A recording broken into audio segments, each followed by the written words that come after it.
Ito daw isang ano, bilirubal hatch. Grabe oh. Hindi siya salbahe. Grabe. Ito putik talagang gwapo. Sobra. Oh. Grabe manok to. Jenkins.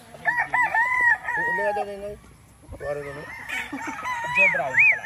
Joe Brown yan? Joe Brown. Kita mo na yan. Brother, saan naman tayo ngayon?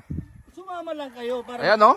Saan tayo ngayon? Papunta tayo sa range area. Ranging area. Tara. So ito yung mga breed na to. Mga F1 na to. Ito mga F1. Ay di, ano materialis pa? Ah, okay. Ito.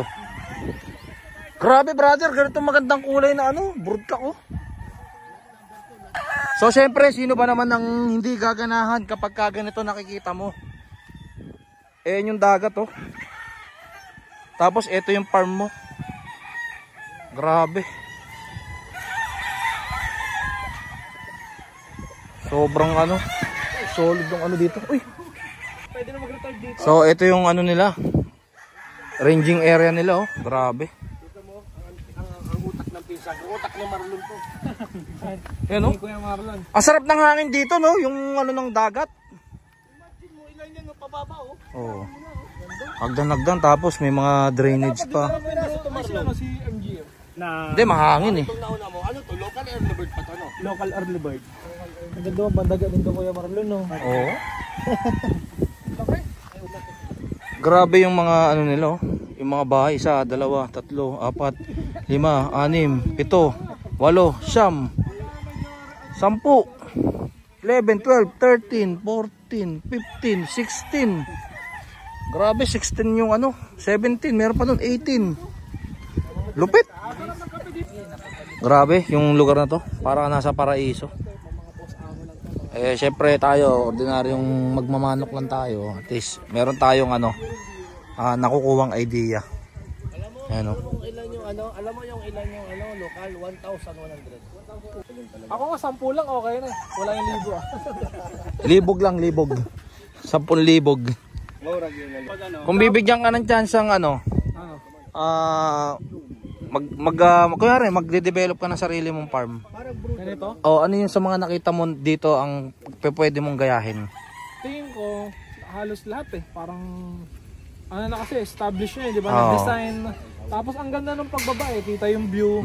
Pwede nga daw maligo dun eh. Oo. Tapos, ayun, may mga kwarto-kwarto. Kompleto na. Kulang na lang dito masaista. Masayos.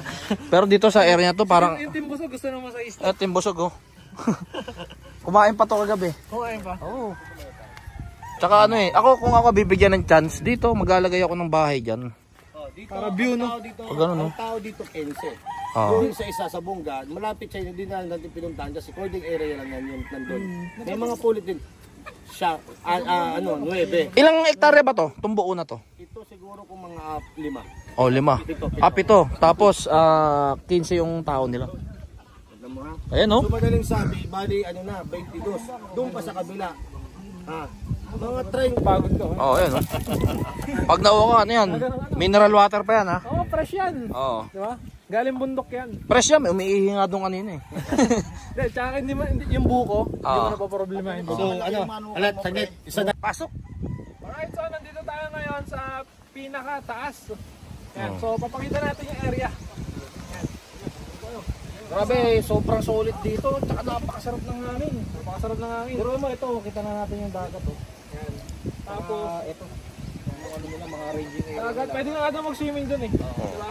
So ito yung mga ranging area. Libo-libo yung mga ano rito, walang hundreds dito mga idol. So lahat yan, puro... Ay, may tanong pala kay Kuya Marlon. Kuya Marlon, sino po ang nag-design ng ganyan? Bali po, ang... Pwede ko bang bagit? Pwede po, pwede. Okay, si Boss Idol. Si Boss Idol po talaga ang nag-design ng ganitong bar. Yes, okay. So ito yung pinaka-ranging area na. Alright, so sabihin mo yung ilan yung mga production mo. Ang napabandingan po namin ngayon, local 1,175 po. Alright. Pero yung sa national, mga 2,500 siguro po. Alright guys. Yan, so nandito tayo ngayon sa hardening area ni Boss Amo. No? Kuya, ano ba yung mga linyada na makikita natin dito? Dito po sa hardening pen, meron na po tayo harvest na sa early bird bandit po ito. May bulik, may mga sweaters na po dito, 5K sweaters, golden boy, mga JG sweater, kelso, radio. Yan. So ilan po yung hardening na hardening dito sa farm? Bali po ngayon may na-hardening po kami nasa 200. 200. So anong buwan po ba dapat ng manok bago i-hardening? Nag-hardening po kami 4.5 hanggang 5 months po. Depende po pag medyo matapang na siya. Yan, so ganito tayo, rain or shine. Kapag nandito tayo sa isang lugar na kung saan pinakagustong gusto natin, kahit umulan yan o sobrang init, walang makakapigil sa atin. Yan, grabe. Itong binablog natin, at least kahit papaano may mga nakakuha ng idea dito.